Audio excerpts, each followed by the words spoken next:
Au sud-est de l'Autriche, à quelques kilomètres de la frontière avec la Hongrie, la petite ville de Güssing préfigure un des aspects fondamentaux de la société de 1000 watts, l'utilisation massive et rationnelle des énergies renouvelables.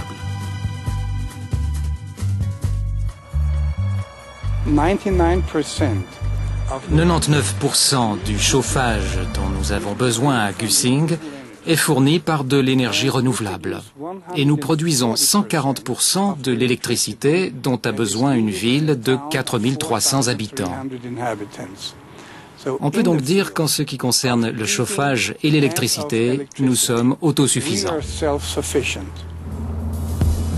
Rien pourtant ne prédestinait cette petite ville très tranquille, inaccessible en train ou par autoroute, à devenir une curiosité qui attire chaque mois de nombreux visiteurs intrigués par sa performance écologique. Quand je suis devenu maire en 1992, les perspectives n'étaient pas très bonnes pour notre ville. Nous avions vécu plus de 40 ans le long du rideau de fer, avec naturellement pour résultat que de nombreuses personnes, et surtout les jeunes, avaient quitté la région faute de pouvoir trouver du travail.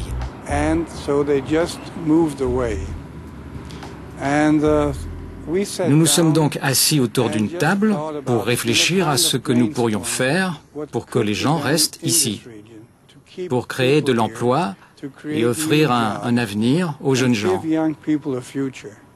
Et après pas mal de discussions, nous avons finalement opté pour les énergies renouvelables.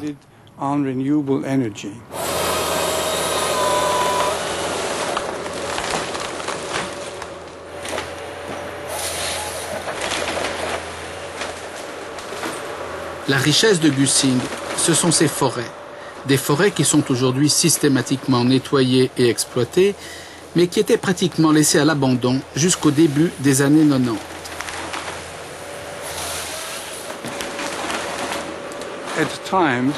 À cette époque, quand le pétrole était encore très bon marché, personne ne s'intéressait vraiment à nettoyer ces forêts, car le bois ne valait rien.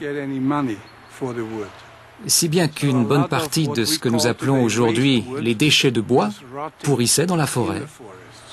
Ceci a naturellement changé de manière spectaculaire. Dans un premier temps, le bois des forêts de Güssing a servi à alimenter une centrale de chauffage à distance, d'abord destinée aux bâtiments publics de la municipalité. Inaugurée en 1996, cette centrale fournit aujourd'hui de la chaleur à la totalité des immeubles de la ville. Quelques années plus tard, Güssing commençait à produire sa propre électricité, toujours à partir du bois. À Güssing, nous essayons de bâtir un réseau de production d'énergie. Nous avons beaucoup de chaudières. Nous avons du biogaz. Nous avons du photovoltaïque. Nous avons une usine de biodiesel. Et nous fabriquons du biogaz à partir du bois. C'est une sorte de gazéification. Si bien que dans nos usines les plus modernes, nous ne brûlons pas le bois, nous le gazéifions et c'est plus efficace que de le brûler. Nous pouvons ainsi produire de l'électricité et de la chaleur avec un très bon rendement. Un rendement 2 fois supérieur à celui d'une turbine à vapeur.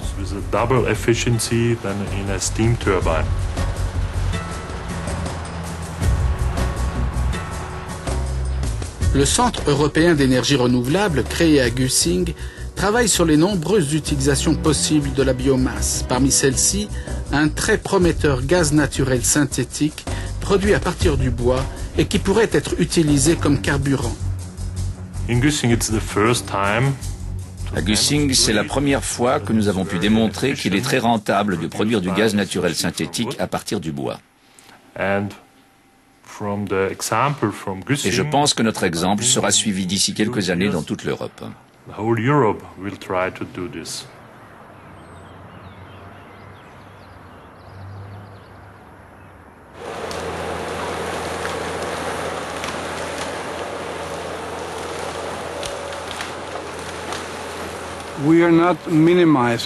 Nous ne sommes pas en train de réduire la surface de la forêt. Les gens ne font que ramasser ce que nous appelons les déchets, le bois qui ne peut pas être utilisé par l'industrie pour la pâte à papier ou l'ameublement. Et le bois que nous prenons dans la forêt peut seulement être brûlé. Vous êtes certain que vous aurez toujours assez de bois dans le district? Nous n'en sommes pas seulement certains, nous le savons. Si l'on s'appuie sur les calculs que nous avons faits ces dernières années, nous savons que nous ne manquerons pas de bois pendant 200 ans.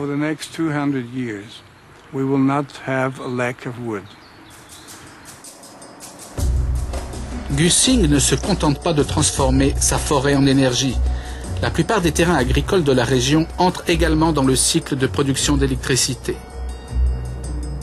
C'est ainsi qu'à Strem, un village de 500 habitants, une usine de biogaz permet la production de courant pour 1200 ménages et alimente un système de chauffage à distance auquel sont raccordées 40 maisons individuelles. Les paysans du village ont donc abandonné l'essentiel de leur activité traditionnelle et se sont transformés en énergiculteurs.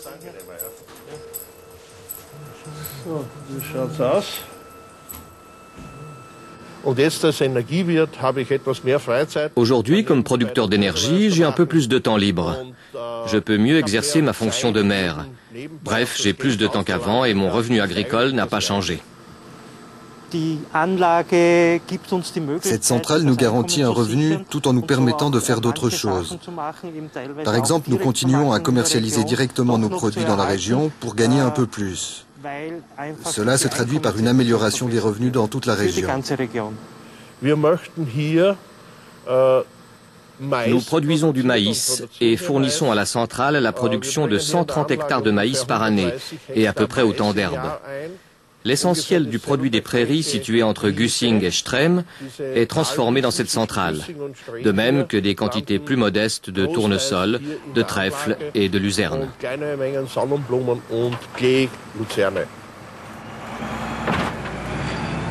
Après plusieurs mois d'entreposage à l'air libre, cette matière première se transforme en un substrat qui, mélangé à de l'eau, subit une transformation comparable à ce qui se passe dans le ventre d'une vache.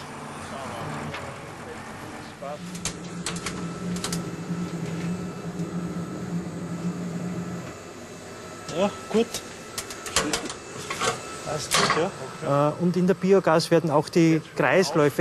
Le biogaz permet de fermer les cycles agricoles, en ce sens que je produis des végétaux que j'amène à cette centrale pour qu'ils y soient transformés. La centrale me restitue ensuite de l'engrais que je vais épandre sur mes champs, et la boucle est bouclée.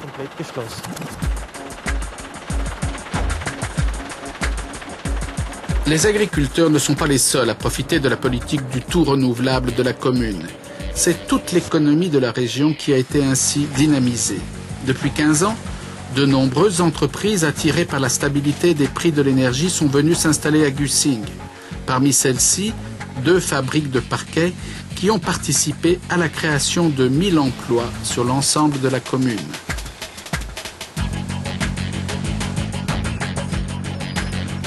Quant aux déchets des usines, ils sont naturellement récupérés pour la production de chaleur et d'électricité. Le modèle de Gussing est adaptable dans beaucoup de régions d'Europe, parce que chacun peut trouver sa propre combinaison de ressources. Chaque région a des ressources, et peu importe sur quoi elle met l'accent. Est-ce la forêt? Est-ce l'agriculture? Chacun est libre de choisir ce qu'il veut utiliser en priorité.